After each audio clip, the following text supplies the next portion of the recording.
లోకేష్ గారు 4 లక్షల ఉద్యోగాలు ఆల్రెడీ ఇచ్చేసామని చెప్తున్నారు. ఏంటి సార్ ఈ పరిస్థితి అసలు? అందుకనే మళ్ళీ నేలకు గరుచుకొని బొక్కబోరలో పడ్డాడు షాడో సీఎం గారు. షాడో సీఎం లోకేష్ గారు 4 లక్షల ఉద్యోగాలు ఇచ్చామని చెప్పి మీరు గవర్నర్ ప్రసంగంలో తెలుగులో పెట్టారు. ఎందుకంటే అందరు చదివేది ఎక్కువ తెలియదు కదా, ఇంగ్లీష్లో వచ్చినప్పుడు వేరే రకం ఉందంట. అంటే ఏంటంటే 4 లక్షల ఉద్యోగాలు కల్పిస్తున్నాము అన్నాడు. కల్పించడానికి ప్రణాళిక రెడీ చేసామని. అంటే 4 లక్షలు ఆల్రెడీ ఎత్తేసారు.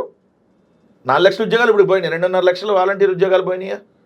ఏదైతే దాదాపుగా 20,000 ఎన్నో దీనికి సంబంధించిన మన ఏదైతే మద్యం దుకాణాలు, ప్రభుత్వ మద్యం దుకాణాలకు సంబంధించినవి పోయినాయా? అవుట్సోర్సింగ్ ఉద్యోగులు చాలామంది తీసారా? చాలా డిపార్ట్మెంట్కి సంబంధించిన ఉద్యోగాలను తొలగిస్తూ ఉన్నారా?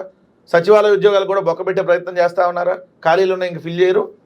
సో ఉన్నాయన్నీ ఏదో ఉన్నాళ్ళని అటు ఇటు షిఫ్ట్ చేసే కార్యక్రమం.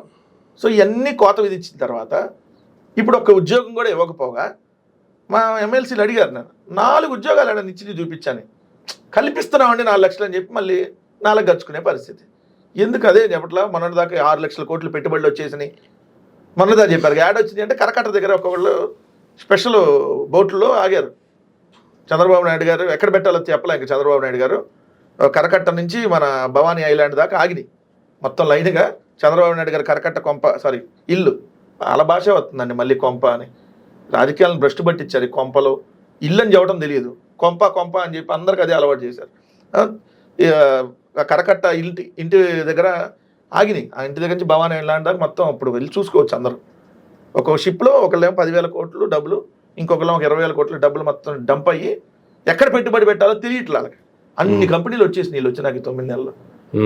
చెప్పడానికన్నా సిగ్గన్నా ఉండాలి కదా, చెప్పడానికన్నా సిగ్గన్నా ఉండాలి కదా నారా లోకేష్ గారు. మీ నాయన కంటే ఎటు లేదు, అంతకు మించి నీకు లేదని ప్రూవ్ చేసావు. 4 లక్షల ఉద్యోగాలు వచ్చేసినాయి. 4 లక్షల ఉద్యోగాలు కదా, 4 ఉద్యోగాలు కూడా మీరు ఇప్పటివరకు ఇవ్వాల. సంతకాలు పెట్టారు మెగా డిఎస్సి అని, నోటిఫికేషన్ రాలా. 9 నెలలు అయింది. 9 నెలలు అయింది నోటిఫికేషన్ రాలా. సో ఏంది?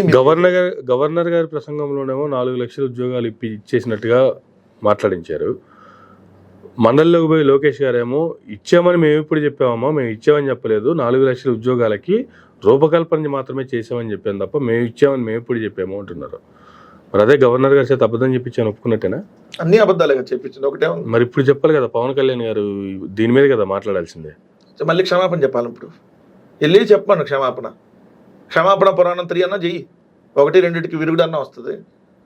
సో అబద్ధాలు గవర్నర్ చేత చదివించినా మీరు కదా నిజంగా క్షమాపణ చెప్పాలి. మీరు అన్నట్టుగా గవర్నర్ గారి ప్రసంగం అంతా అబద్ధాలు చదివించిన మీరు క్షమాపణ చెప్పకుండా దానికి చెప్పి అప్పుడు కదా అరాచకం, అప్పుడు కదా చీకటి రోజు అని చెప్పాల్సిందే. ఆయన అన్ని అబద్ధాలను ఆయన చెప్పాడు. అసలు మొత్తం ఇదంతా ఆంధ్రప్రదేశ్ అసలు అభివృద్ధి పదంలో దూసుకుపోతున్నట్టుగా ఆయన చేత రాపించి 1 గంట చదివించారు, పంపించేశారు. అది చెప్పకుండా ఇప్పుడు అసెంబ్లీలో లేం కాబట్టి శాసన మండలిలో నిలదీస్తుంటే మొత్తం బొక్కబారులో పడ్డారు. బొక్కబారులో పడి మళ్ళీ అనిత గారు వచ్చి అందిస్తుంది, ఇది మాట్లాడండి ఇది మాట్లాడండి అని. అది మీ పరిస్థితి.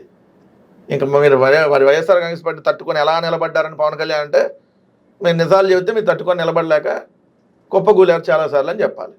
సో ఇప్పటికైనా నిజాలు చెప్పండి. అసెంబ్లీలో కానీ శాసన మండలిలో కానీ ఈ అధికార పార్టీని క్లియర్గా అడుగుతున్నాం, విత్ లెక్కలతో వచ్చే దమ్ముందా? మీరు అన్నట్టుగా మహిళలు మిస్ అయ్యారు అని అంటే మళ్ళీ అదే శాసన మండలిలో అదే మా ఎమ్మెల్యేల శాసనసభలో అడిగిన ప్రశ్నకి 46 మంది అయితే 36 మంది ఎంతమంది తీసుకొని వచ్చామని చెప్పారు. 30,000 అని చెప్పిన మీ ఫిగరే. అప్పులకు సంబంధించి 14 లక్షల కోట్లు అన్నారు గవర్నర్ ప్రసంగంలో.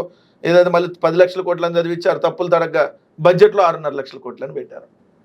ఇప్పుడు కూడా పెట్టాలి బడ్జెట్లో. రేపు పొద్దున బడ్జెట్లో కూడా అప్పులకు సంబంధించి పెడతారు ఎంత ఉంది ఏందనేది. సో అప్పుడైనా మళ్ళీ మరోసారి దొరికిపోతారు. ఇప్పుడు ఈ 1,40,000 కోట్లు యాడ్ చేసి పెట్టాలి కదా, మళ్ళీ పెట్టాలి. పెట్టకపోతే మేము చెబుతాం కదా, ఎటు పెట్టరండి. కొన్ని పెట్టకుండానే తప్పులు తడక వీళ్ళు చెప్పి చేసేదంతా చంద్రబాబు నాయుడు గారు ఈ కూటమి వ్యవహారం అంతానే తప్పులు తడక. ఎందుకంటే దొంగలు కదా, ఈ దొంగలు కరెక్ట్గా ఎందుకు చెబుతారు మీకు? దొంగలు పంచుకునే దగ్గర తేడాలు ఉంటే ఆళ్ళు కొట్టుకుంటారు. అప్పుడు మళ్ళీ వాటాలు సరిగ్గా పంచుకోగానే మేము 10 ఏళ్ళు కాదు 15 ఏళ్ళు కాదు 100 దొంగతనాలు కాదు 500 దొంగతనాలు చేస్తూ ఉంటారు మళ్ళీ దొంగలు. సేమ్ ఇప్పుడు అంతే. మన వాటాల దగ్గర తేడా వచ్చినప్పుడు 4 రోజులు అలిగినట్టుగా నాటకాలు వేసాడు. ఇప్పుడు కరెక్ట్గా వాటాలు 15 ఏళ్ళు కరెక్ట్గా ఏమైనా కుదుర్చుకున్నారేమో అగ్రిమెంట్. 15 ఏళ్ళకి పూర్తి స్థాయి వాటాలు పంచుకునేదానికి ఏమైనా అగ్రిమెంట్ రాశారేమో. ఇప్పుడు క్లియర్ అంటున్నాడు. సో ఇట్లానే ఉంటుంది. సో ఇంత దారుణం జరుగుతూ ఉందనేది ఒకసారి గమనించమని చెప్తాం. Right sir, thank you sir, thank you very much అండి. ఇదండి వైఎస్ఆర్సీపీ రాష్ట్ర అధికార ప్రతినిధి కారుమూరి వెంకటరెడ్డి గారితో ఈనాటి ఇంటర్వ్యూ. మరొక ఇంటర్వ్యూలో మళ్ళీ కలుద్దాం. చూస్తూనే ఉండండి మైరా మీడియా.